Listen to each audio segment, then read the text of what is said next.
हाँ, हेलो। तो कल का जो वीडियो था जिसमें हमने पीएचडी के बारे में कुछ बताया था, तुमको इंटरेक्ट किया था, कुछ ज्ञान दिया था, उसमें एक प्रॉब्लम हो गया था। कुछ टेक्निकल इश्यूज की वजह से कुछ साउंड जो है कुछ सेक्शंस में वीडियो के नहीं आया था। तो that problem is deeply regretted. Sorry for sound problem in last video. तो उसमें जहां से प्रॉब्लम हुआ था, करीबन 23 मिनट का जो इंटरवल था, 23 मिनट के बाद हम उसी के बाद से तुमको बताते जो हम कहना चाह रहे थे कि एक सक्सेसफुल पीएचडी होने के लिए जो है ये कंडीशंस तुम्हारे होने चाहिए। सक्सेसफुल पीएचडी का मतलब ये होता है कि तुमको पीएचडी के बाद job, post doctoral fellow, source, ये सब जो है बड़ी आसानी से मिल जाए। नहीं तो डिग्री तो सभी की होती है। जो भी पीएचडी में एडमिशन लेता है 5 साल, 6 साल, 10 साल, 15 साल, 13 साल बाद जो है उसकी डिग्री हो ही जाती है, थीसिस हो जाता है, डिग्री मिल जाती है। तो सक्सेसफुल पीएचडी के लिए जो मूल मंत्र होता है, वो मूल मंत्र जो है 2 बीज मंत्र हैं उसके। ये 2 बीज मंत्र को ध्यान रखना, मेजॉरिटी ऑफ द सिचुएशन में यही होता है। क्योंकि जो पीएचडी का प्रोग्राम चलता है, that is very truly speaking, it is not a learning programme, it is not a teaching programme. Basically जो है ये एक डोमिनेट करने वाले और डोमिनेट होने वाले की कहानी होती है। ठीक है, तो तुमको 2 चीजें ध्यान रखनी है जो हम लोग नहीं कर पाए। First is please the boss, जो तुम्हारा सुपरवाइजर है उसको हमेशा खुश रखो। और दूसरा ये है कि बॉस इज ऑलवेज राइट, जो वो कहे वही करो। अपने से सोचना, अपने से कोई काम तुम अगर सोचते हो, if you are trying to do something new out of the trend, हम ये डिस्करेज नहीं कर रहे, you should do that. Research means doing something innovative, something new in the trend, but you will face difficulty, especially in university. Institutes में नहीं हो सकता। Institute में जो है तुम्हारे पास एक फ्रीडम रहता है कि यू थिंक समथिंग न्यू। कई लोग होते, कुछ गिने चुने लोग हैं इस कंट्री में जो एनकरेज करते हैं कि you should do something new, support करते हैं। और दूसरा चीज ये है कि जब भी तुम किसी इंस्टीट्यूशन में जा रहे हो पीएचडी करने, अपना टॉपिक को बाद में रखो। Topic is secondary. चलो अच्छा हुआ साउंड प्रॉब्लम की वजह से हम और क्लियरली तुमको बता दें, topic is secondary. Topic is secondary. Topic कोई मायने नहीं रखता है, क्योंकि काम कोई मायने नहीं रखता। हम बहुत फैक्ट बता रहे हैं, तुमको खराब लग सकता है सुनने में, लगे, लेकिन कहीं ना कहीं तुमको तुम्हारे फायदे की बात कर रहे हैं। दवा कड़वी होती है, लेकिन अगर काम कर जाए तो वो ठीक है। Topic is secondary, supervisor is primary.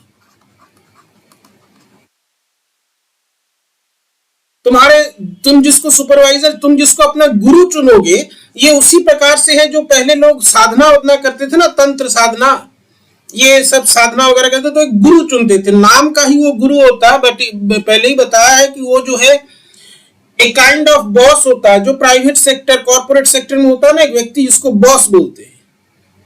तुम उसके अधीन में हो। गुरु का डेफिनेशन अलग होता है।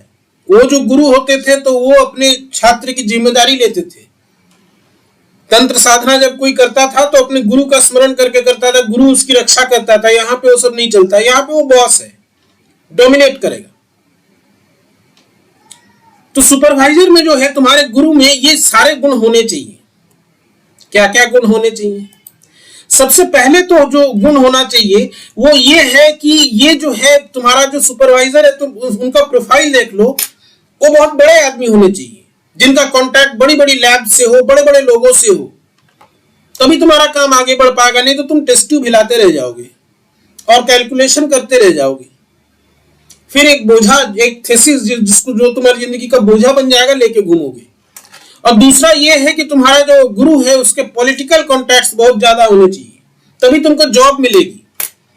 नहीं तो यहाँ पे भी रिक्रूटमेंट हो रहा है कुछ नेचर, हम लोग तो कुछ नहीं है इनके हिसाब से, नेचर में पेपर लेके भी लोग नहीं कर पा रहे हैं, अपॉइंट नहीं हो पा रहे, नौकरी नहीं मिल रही है असिस्टेंट प्रोफेसर की, क्योंकि कॉन्टैक्ट नहीं है। तगड़ा आदमी होना चाहिए, शक्तिशाली होना चाहिए गुरु। ये भारत देश है, यहाँ पे शक्ति की पूजा होती है, ये फैक्ट है। बड़े खुश होके, बड़े गर्व से हम लोग कहते, जानते हो बहुत पावरफुल आदमी है, उसकी नौकरी खा गया। किसी की नौकरी खाने को हम लोग पावर समझते हैं, कुछ बिगाड़ने में हम लोग पावर समझते हैं, तोड़ने में हम, अभी तो तोड़ने का सीजन चल रहा है, सब तोड़ दो, अरे देख रहे हो तोड़ दिया वो, हम लोग तोड़ने को ताकत समझते हैं। तो ये जो है, ये कुछ गुण होने चाहिए, ये देख करके तब जाना, सब्जेक्ट के प्रति इंटरेस्ट। और अब और भी बातें कर ले तुमसे। थैंक यू नितेंद्र, जो मेरा एक स्टूडेंट है, बहुत सपोर्टिव स्टूडेंट है, उसने मेरे को बताया कि इसमें ये प्रॉब्लम हो रहा है साउंड में।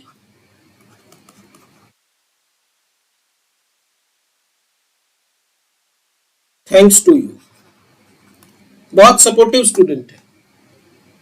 खासकर हम ऐसे ही स्टूडेंट के लिए बोल रहे हैं। ये सब्जेक्ट में भी बहुत, सिर्फ इसी की एक नाम की बात नहीं है, नाम पे मत जाओ, नाम में क्या रखा है। इसके जैसे जो स्टूडेंट्स हैं, जो सब्जेक्ट से बहुत लगाव है उनको, वो भी कुछ जो है, आज उसने एक वीडियो भेजा, बड़ा सुंदर सा वीडियो है, देखना, वो हम लिंक डिस्क्रिप्शन में दे देंगे। कुछ आइसोक्लाइंस करके उसने जो है कॉपी पे बना के दिखाया। उतना ट्रूली स्पीकिंग, हम थोड़ा टाइम हमारे पास कम था, इधर उधर हम लोग अभी तो बहुत ज्यादा इधर उधर हो रहा है, मैंने हॉच पॉच हो गया है लाइफ, हम देख नहीं पाए उतने से, लेकिन बड़े अच्छे से उसने जो है एक मैथमेटिकल कंसेप्ट समझाया है। I will provide the link in the description, जाकर के देखना उसके वीडियोस को। तो जो सब्जेक्ट से प्रेम करता है ना, जिसको सब्जेक्ट में बहुत डेडिकेशन है, डेडिकेशन से कुछ तुम्हें मिलेगा नहीं, तुम जब तक टैक्टफुली काम नहीं करोगे। तो ये जो है तुम्हारे कुछ गुण होने चाहिए, जो तुम्हारे गाइड में होने चाहिए। कितना बड़ा आदमी है, उसके पास जाओ, ठीक है। ये सब चीजें सोच करके तब जो है रिसर्च में जाना चाहिए। और अगर तुम्हें सब्जेक्ट से बहुत ज्यादा लगाव है, तुम साइंस में एक रियल कंट्रीब्यूशन करना चाहते हो। साइंस में रियल कंट्रीब्यूशन का मतलब जो है खाली पब्लिकेशन ऑफ पेपर नहीं होता है। रियल कंट्रीब्यूशन मतलब होता है something innovative, something innovative in the field of science, in the field. ये अगर करना चाहते हो, if you are dedicated towards the subject, dedicated towards the subject, अगर ये तुम में है, तुम सब्जेक्ट के लिए करना चाहते हो, तुम डेडिकेट करना चाहते हो अपने आप को साइंस के लिए, then the only solution is go abroad. बाहर जाओ, यहां कुछ नहीं होने वाला है। अभी जो है देशभक्त लोग टूट पड़ेंगे, हमें जहां तक लगता है, कोई फर्क नहीं पड़ता है हमको मूर्खों की बात से। हम नया जो तुम लोगों के जैसी, इसके जैसे जो स्टूडेंट्स है, जो डेडिकेटेड है, जो नए इस फील्ड में आए हैं, उनके लिए हम बता रहे हैं, उनके बेटरमेंट के लिए। गो अब्रॉड, बाहर जाओ। जो लोग देशभक्ति चिल्ला रहे हैं ना, देश देश, मेड इन इंडिया, वो क्रेडिट उनको दे रहे हैं जो विदेशी लैब से आ रहे हैं, विदेश के लैब में काम करके आ रहे हैं। देश की यूनिवर्सिटी में जो पढ़ा रहा है उसको कोई मतलब नहीं है, गेस्ट फैकल्टी, कूड़ा हटाओ। लेकिन जब तुम्हारा कोई विदेश का काम होगा ना, जब तुम्हारे ऊपर एक लेबल लगा होगा विदेश का, वो जो है तुम्हारे पैर पड़ जाएंगे। उनको कोई मतलब नहीं तुम्हें कुछ आता जाता हो कि नहीं हो।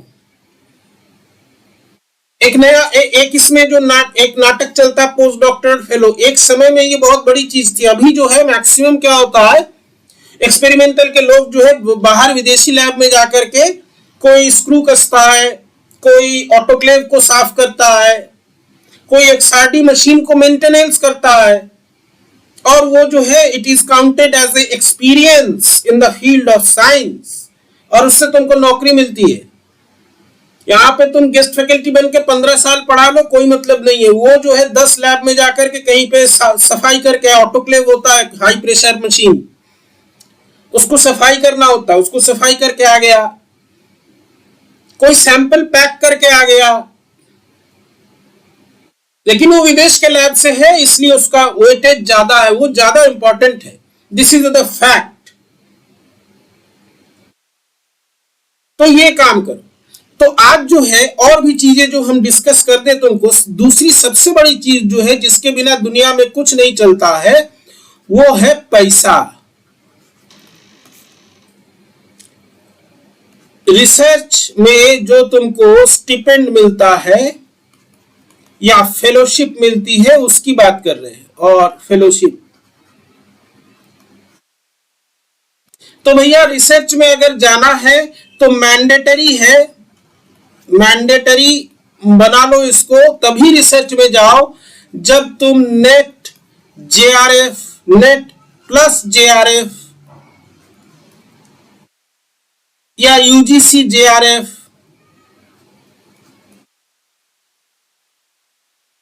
सीएसआईआर फेलोशिप,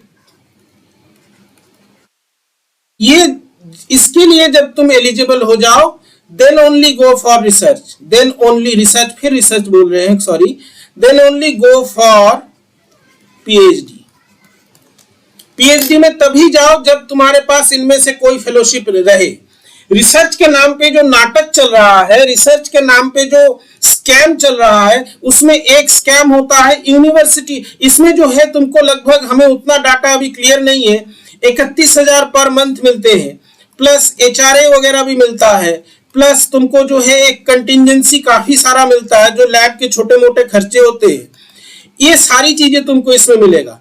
दूसरा जो इसमें एक फॉल्टी चीज है जो यूनिवर्सिटी में होता है, यूनिवर्सिटी में क्या होता है, एक यूनिवर्सिटी की फेलोशिप होती है, वो उसका अमाउंट होता है 8,000 रुपए पर मंथ, और ये 4 सालों के लिए मिलता है।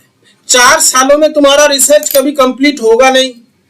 8,000 रुपए पर मंथ फेलोशिप से क्या हो सकता है, तुम भी समझ सकते हो, हम भी समझ सकते हैं, ढेर के बुद्धिमान हो, कोई भी आदमी समझ सकता है 8,000 रुपए पर मंथ का क्या मतलब होता है, उससे कैसे जीवन निर्वाह होगा। और ये 8,000 रुपए तुमको अगर लग रहा है हर मंथ मिलेंगे, तो इस सपने में ना रहो। 4 महीने का जो है एक साथ मिलेगा, 5 महीने का एक साथ मिलेगा। तुमको जब एक साथ मिलेंगे 40,000 रुपए या 48,000 जो कुछ भी है, आधे तो तुमको उधार चुकाने में लग जाएंगे, और ये मिलता है सिर्फ 4 साल के लिए। 4 साल के अंदर अगर तुम्हारे पास कोई और फेलोशिप नहीं आई, यूजीसी का एक होता है मेरिटोरियस फेलोशिप, पता नहीं अभी है कि नहीं, हमारे समय में था, हमको मिला था, पहले वो 14,000 था, फिर 16,000 हुआ, एसआरएफ हो गए, फिर जो है हमको 28,000 मिलता था। वो भी पर मंथ नहीं, वो साल भर बाद आता था, क्योंकि उसका अमाउंट ज्यादा था तो काम चल जाता था। लेकिन इससे तुम कितना काम चला सकते हो आई डोंट नो। अगर ये 4 सालों में तुमको कोई एक फेलोशिप मिलता है या तुम्हारा नेट जेआरएफ क्लियर हो जाता है, that is a good thing. लेकिन 4 साल के बाद ये फेलोशिप मिलना बंद हो जाएगा। हॉस्टल मिलता है, ये भी 4 साल के लिए। तुम्हारे महान इलाहाबाद यूनिवर्सिटी का नियम हमें नहीं मालूम, लेकिन हमें जहां तक लगता है नियम सब जगह सेम ही होगा। लेकिन 4 साल में तुम्हारा रिसर्च तो कभी पूरा नहीं होगा। 4 साल में अगर तुमको कोई एडवांस्ड फेलोशिप ना मिला और तुम्हारा हॉस्टल समाप्त हो गया, तो तुम 8,000 रुपए पर मंथ, जो कि मिलेगा 4-4 महीने बाद, 5-5 महीने बाद, कैसे तुम बाहर रहोगे तुम ही जानो। और इस तरह की परिस्थिति में जो है तुम्हारा दिमाग रिसर्च में बैठेगा नहीं, क्योंकि तुम जो है उस समय एमएससी के स्टूडेंट नहीं रहोगे, you will be research scholar. तो हो सकता है जरूरतें बढ़े, रिक्वायरमेंट्स बढ़े, तो ये फैक्ट है। इसीलिए अगर पीएचडी में जाना है तो make it sure net JRF करके। ये सब जो है ये सब ट्रैप होता है, क्योंकि सब लोग तो नेट जेआरएफ क्वालिफाई कर नहीं पाते हैं।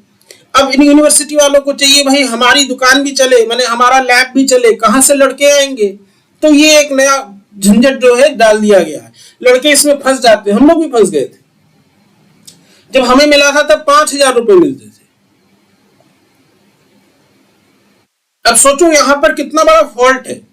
तुम्हारे एक ही लैब में एक लड़का नेट जेआरएफ है, एक लड़का जो है वो यूनिवर्सिटी फेलोशिप है। काम दोनों एक ही कर रहे हैं, दोनों रिसर्च का काम कर रहे हैं। हो सकता है यूनिवर्सिटी वाला लड़का ज्यादा डेडिकेटेड होकर काम कर रहा है, उसको मिल रहा है 8,000, इसको मिल रहा है 31,000 प्लस HRA। थिंक, सोचो, बार बार कह रहे हैं सोचो। हमारी बात एकदम जो है शाश्वत वचन रखे मत रख लो, सोचो।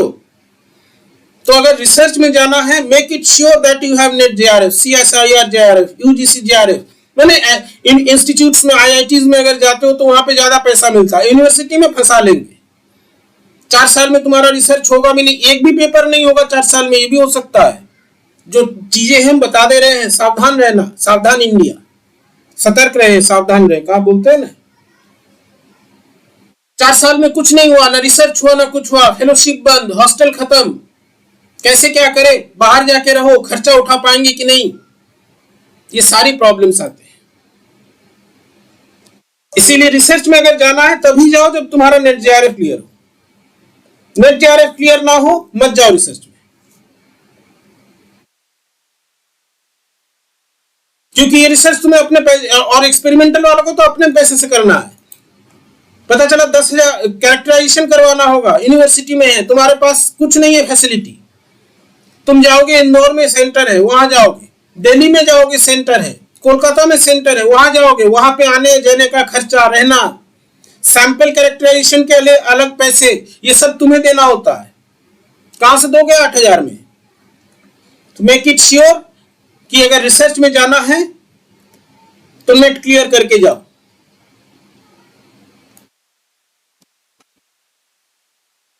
हम इसको जो है लाल स्याही से तुमको लिख देते हैं, जॉइन PhD with या after qualifying net plus JRF, तब पैसा मिलेगा, तभी कर पाओगे। और अगर घर पे अगाध पैसा है, घर से कोई दिक्कत नहीं है, पैसा ले सकते हो, तो कोई दिक्कत नहीं, करो। पहले के समय में ऐसे ही रिसर्च होता था। जो बड़े बड़े खानदान के लोग आते थे, बहुत पैसे वाले, जिनको नौकरी की चिंता नहीं होती थी, जिनको जीविका की चिंता नहीं होती थी, वो दाढ़ी वाड़ी बढ़ा करके जो है संत की तरह रिसर्च किए जाते थे, पैसा घर से आता था। ये अभी भी वो सिस्टम चल रहा है।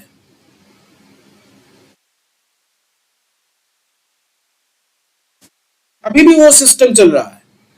So make it sure, university में जाओगे यही होगा।